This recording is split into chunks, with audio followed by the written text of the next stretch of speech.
type of services. Let me give you an example from history of kind of what I'm talking about as we move from scarcity to surplus and how that creates these abundant opportunities.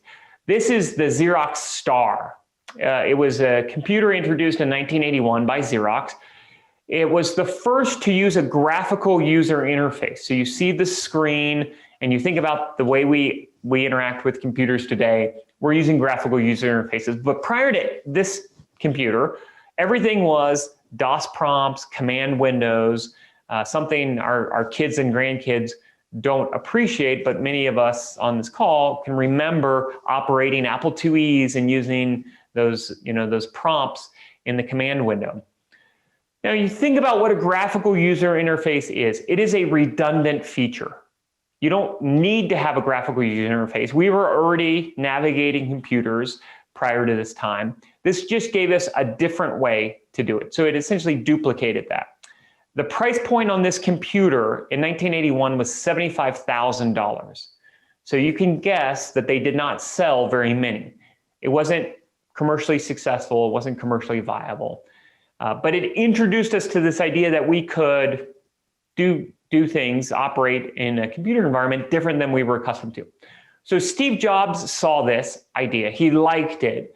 And when he introduced the original Macintosh in 1984, just 2 or 3 years later, he incorporated a graphical user interface. Now the price point on this at launch was $2,500, going on to become commercially successful, commercially viable, and ultimately the first really widely purchased computer that had a graphical user interface. So what changed from 1981 to 1984? One of the things was that computing power went down significantly.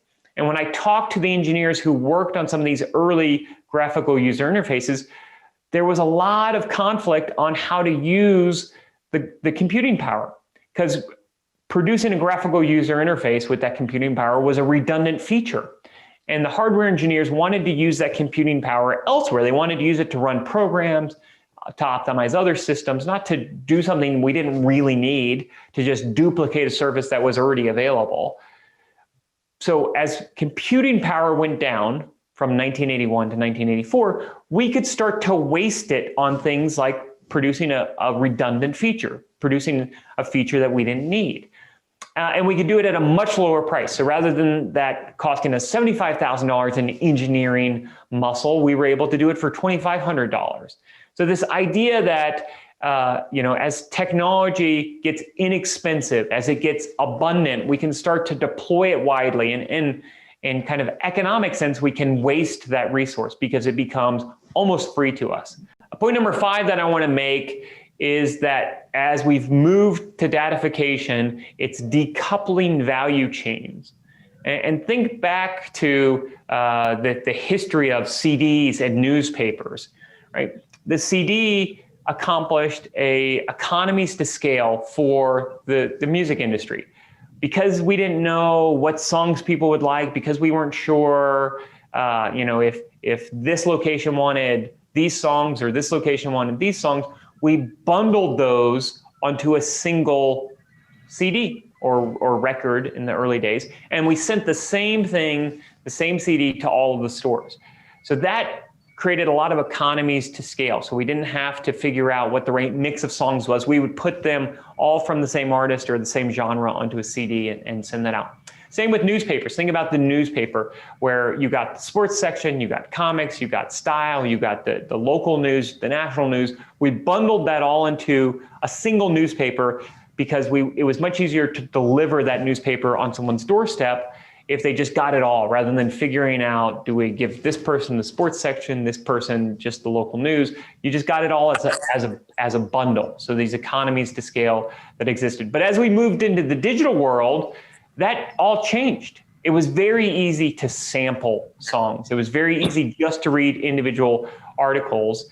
And it was very easy to just get the pieces that you wanted without having to get it all. And so we could easily distribute. There's no shelf space scarcity in an online environment. So you could offer all of those articles right next to each other. And so we started to break apart the value. this image here you're looking at is how AIG, the large insurance company, has been thinking about travel insurance in recent years. So rather than offering a single policy that protects the buyer from all of these things, they can pick and choose and just pick the pieces of that policy they want. So there used to be these economies to scale that start to break down when we can digitize it and datify it. And I would argue that the same thing is going to come to your business and your industry. Think about the services that you offer. Another great example from pandemic is the small restaurant that used to think, I'm not just offering food, I'm offering this in-person experience. I'm greeting them, I'm giving them the Cheers experience. I'm greeting them by name.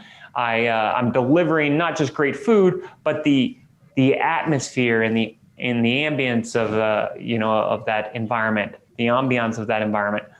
And what we saw in the pandemic was people for at least a season weren't going into the stores at all. They weren't going into the restaurants. Some of the restaurants were closed, mandated closures in a number of urban settings. And so the restaurants had to pivot and they had to figure out what their new value proposition was.